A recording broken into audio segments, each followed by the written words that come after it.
Depuis le matin, on n'a rien vendu. Là, mais laissez un gars garé. C'est pas la seule du gars qui est sur moi. Attends, la gars venir ici. Bonjour, Colipota. Elle vient chercher quoi? Il sait même pas là. Tu salues qui? Tu viens chercher quoi ce matin? Comment ça, je viens chercher quoi? Je vais acheter Colipota. Tu vas disparaître de ma vie ou bien tu vas continuer par me parler. Ce n'est pas ton frère qui a tué mon papa. C'est elle.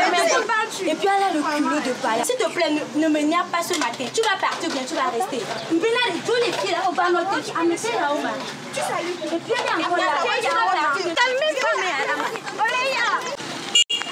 La frappée. Non, que n'y a plus de temps. On va tout la faire. Ah, mais où ça? Elle m'a demandé de refuser de mes séries parce que je viens de la frapper. Et ce n'était pas tout, hein. Elle m'a versé de l'eau dessus, j'étais réveillée. Elle m'a frappé, j'ai tout rempli. Mais qu'est-ce qui t'arrive dans cette affaire? Je vous dis qu'elles ont failli me tuer. Mais qu'est-ce que vous racontez? Descends. Aujourd'hui, sur le dessous canton, ça sera pour mon cousin.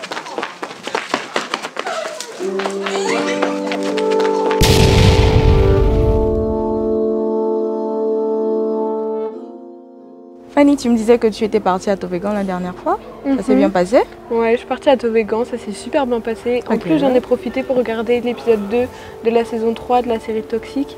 C'était sur les conséquences négatives de la restriction de l'espace civique sur la paix et les relations humaines. Je sais pas si tu as regardé.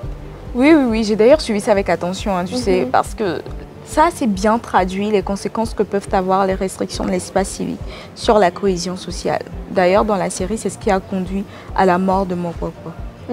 D'après moi, c'est vraiment important que les citoyens puissent jouir librement de leurs droits et de leurs libertés, parce que c'est vraiment un pilier de la paix et de la cohésion sociale. Je suis tout à fait d'accord avec toi, mais malheureusement, ici au Togo, ce que nous remarquons, c'est que l'espace civique est éprouvé.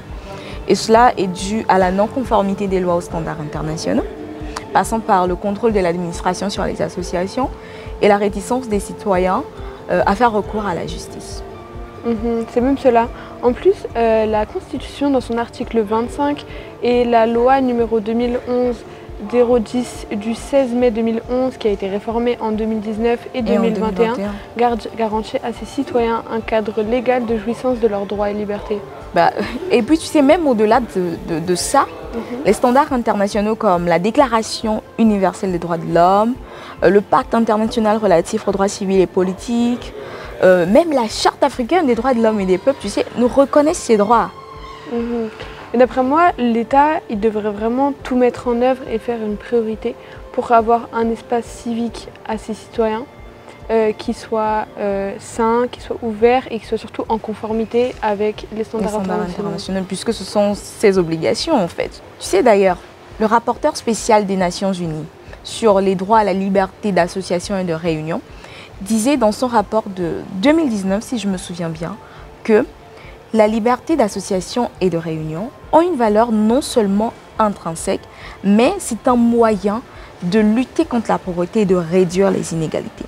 Donc, eu égard à cette valeur instrumentale, ces libertés sont fondamentales pour consolider la cohésion sociale et la gouvernance démocratique, dans la mesure où elles contribuent à instaurer un dialogue constructif, mais aussi ça crée des alliances entre les communautés et les acteurs qui travaillent ensemble.